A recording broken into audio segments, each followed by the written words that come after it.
Dieu veille sur sa parole pour l'accomplir. Quand vous comprendrez cela, il ne suffit pas de l'entendre, mais quand vous allez réaliser ça par l'expérience, votre relation avec Dieu, votre vie va changer. Parce que l'une des choses qui perdent beaucoup d'hommes et de femmes, c'est d'avoir l'impression que la Bible, c'est beaucoup de papier, c'est de l'histoire, c'est des choses passées.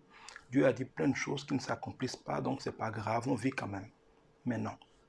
Tout ce que Dieu a dit s'accomplit, s'est accompli et s'accomplira. Cela veut dire qu'autant que 1 plus 1 font 2, ce que Dieu dit s'accomplira. Si vous ne le comprenez pas, vous aurez beaucoup de soucis, vous souffrez beaucoup, vous aurez beaucoup de choses pour lesquelles vous direz après, mais pourquoi moi, Seigneur, pourquoi moi, pourtant je vais à l'église, pourtant je prie, pourtant je suis une bonne personne. Mais l'explication de pourquoi vous est dans la parole de Dieu. Parce que ce qui vous arrive est écrit, mais vous avez été trop insensé pour prendre Dieu au sérieux. Ce qu'il dit, il veille sur ça pour l'accomplir.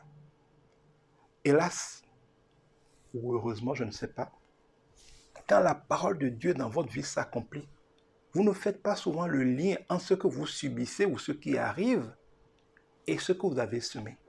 Quand il dit bien mal à qui ne profite jamais, que tu as volé ou tu as fait de la corruption pour acheter ta moto et qu'on vole ta moto, tu ne fais pas le lien entre le vol de cette moto et le fait que toi tu as volé pour l'acheter. Tu oublies qu'on te traitera comme tu as traité, que ce que tu sèmes, tu récolteras, qu'on te servira avec la même mesure.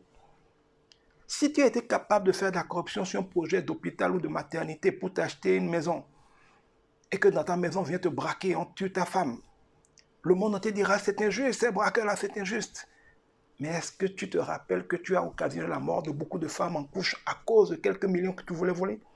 Et que ce n'est que parfaite justice divine que ta propre femme meurt dans un braquage dans la maison au fruit de cela? Tu prends de l'argent chez le diable par la corruption. Tu es obligé de faire des enterrements, de gérer des braquages, de gérer des vols, de gérer des accidents. Il n'y a pas d'injustice. L'argent qui vient du royaume du diable va retourner sur le diable.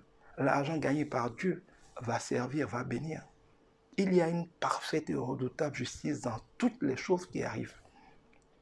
Toute chose a une raison et tout concourt au bien de ceux qui aiment Dieu ou au malheur de ceux qui se sont moqués de Dieu.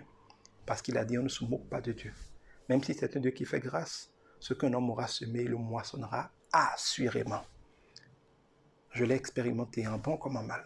Quand Dieu nous aime, il nous révèle les choses dans notre vie. Faites attention.